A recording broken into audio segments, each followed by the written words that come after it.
All right, I'm going to ask you a quick question. Have you ever thought of why Jews are the most persecuted culture? Like, ever?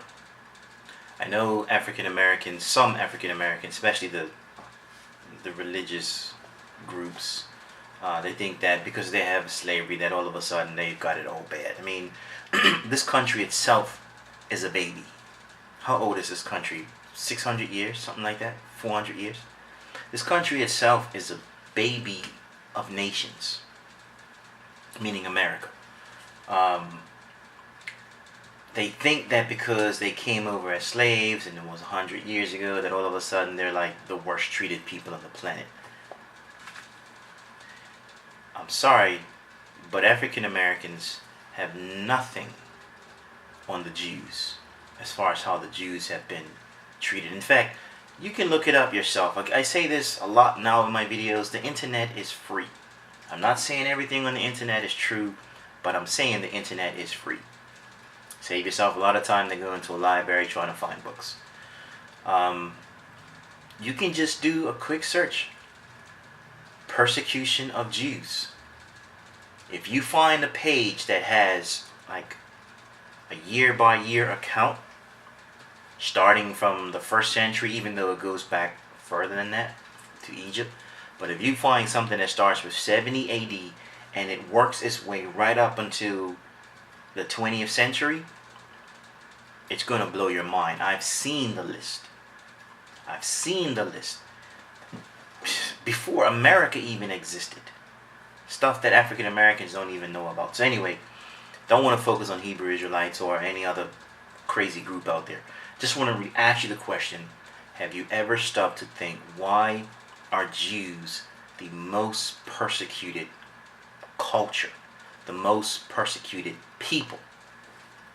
When you're done thinking about that, ask yourself, why are Christians the most persecuted religion?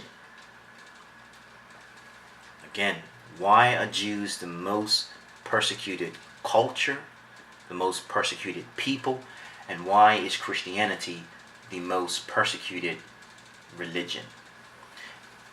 A lot of examples we can give. We can go all the way back to Emperor Nero. We can go back to Catholics who claim to be Christians, but how they brutally killed Christians. We can go to the Inquisitions. We can go to the Jesuit oath of induction. We can talk about all the Christian cults that ever rose up and then have the nerve to turn around and try and challenge Christianity. Even the non-Christian cults like KKK and Hebrew Israelites and Jehovah's Witnesses and in some cases Seventh-day Adventists. We can even talk about that. And some of them even think that they are Israel. In fact, a lot of them do. They believe in this replacement theology foolishness. So again, Israel, the most persecuted culture, the church, Christian church, the most persecuted religion. I strongly believe, I know the answer. We hear about Satan and how he's trying to get trophies and stuff like that to take to hell with him. I don't believe that. If I'm in a prison cell and there's 2 other guys in the prison cell, and the person who captured all 3 of us says to me, and I know this guy is a very brutal barbarian, he's a drug lord, he's whatever, he's very brutal, and his torture tactics are state of the art. Like, he can torture you terribly and still keep you alive for years. So I know the way he's going to kill me is going to be the worst thing ever. But he says to me, but I also know he's a man of his word. He refuses to break his promise. He says to me, I'll deal with you after I deal with these 2 other guys. But I know, so I'm thinking I'm about to die horribly over years. And I know in my mind I'm not going to be able to bear it. I'm not going to be able to handle it. I'm trembling. Which is why the demons tremble, when they think of hell and stuff like that. So anyway, try and picture this spiritual side while I'm telling you the story. I know I'm going to die horribly, but then something snaps and I think, wait a minute.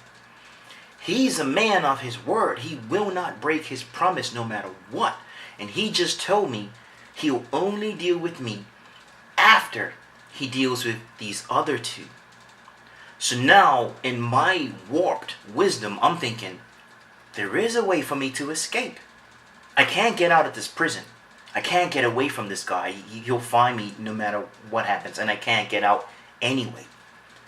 But I can escape him if I can just kill one of those guys. If I kill them both, that's great. But if I can just reach in, get one of them to come close enough to me and where I can reach through the bars and snap their neck, because they're in the next chambers. If I can just destroy either one of those guys, I'm safe. Because now the guy the tyrant who captured us, he cannot fulfill what he said he's going to do with one of them, which means he can't come to me because he told me he'll only deal with me after he deals with them. This is why you see the judgment of the righteous and the wicked first.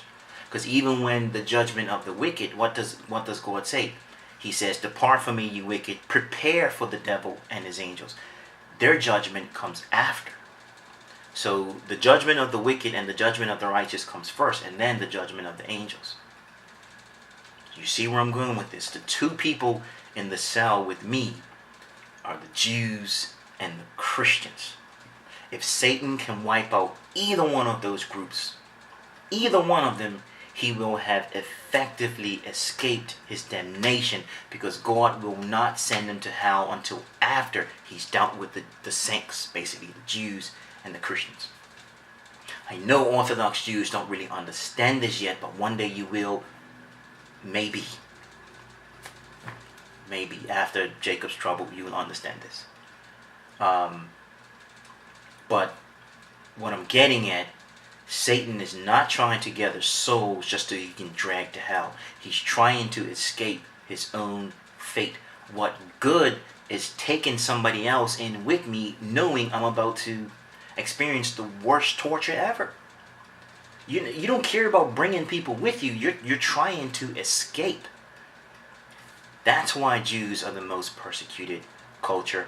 That's why Christians are the most persecuted religion.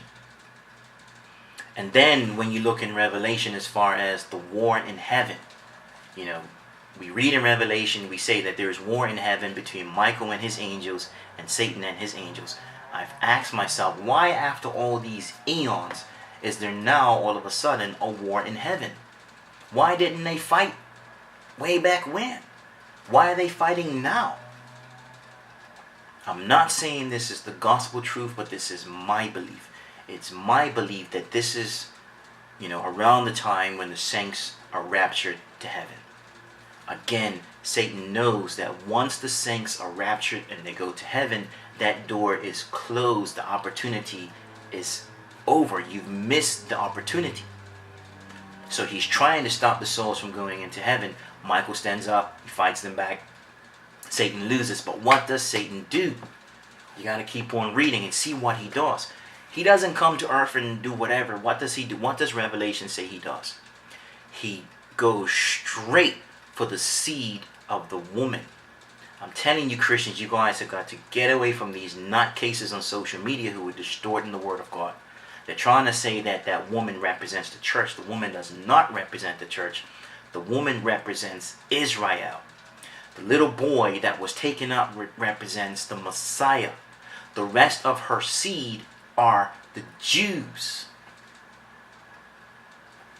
Right?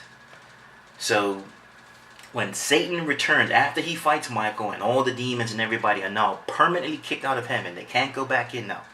Once they're permanently kicked out, Satan returns to persecute the seed of the woman.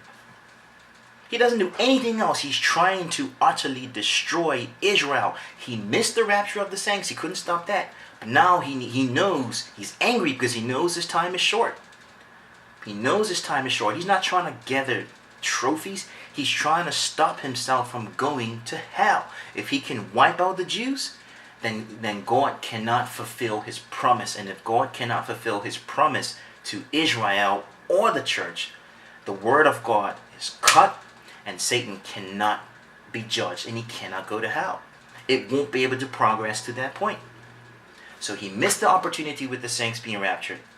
He turns his attention straight to the Jews, and he tries to wipe them out during the time of Jacob's trouble, which the church you call Great Tribulation. So these are just certain signs you should pay attention to, and hopefully the Spirit will speak to you. And I know I've been mentored right. I've been saved long enough. I've got enough discernment and wisdom and knowledge to know that some things that God gives me is not meant for anybody else. You may not even grasp any of this. Just because I understand it doesn't mean that you will.